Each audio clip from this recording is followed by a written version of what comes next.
భారతదేశంతో సత్సంబంధాలు కోరుకుంటున్నాం, ఇది బంగ్లాదేశ్ కొత్త దేశాధ్యక్షుడైనటువంటి యూనిస్ చేస్తున్నది.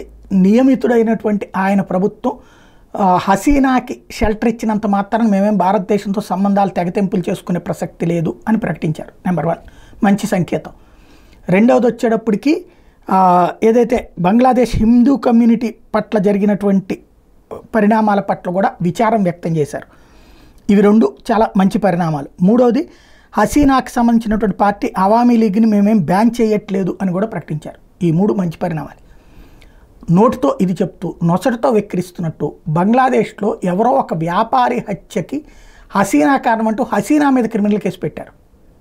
శాంతి దూత లేకపోతే శాంతి అవార్డు, ప్రపంచ శాంతి అవార్డు పట్టుకున్నటువంటి యూనస్ చేసినటువంటి వ్యవహారం. ఇదే తరహా నాటకాలతోనే బర్మా అలియాస్ మయన్మార్లో ఉన్నటువంటి శాంతి దూత అయినటువంటి ప్రభుత్వాన్ని తీసుకెళ్లి ఆమెను జైల్లో పడేసినటువంటి పరిస్థితి చూస్తున్నాం.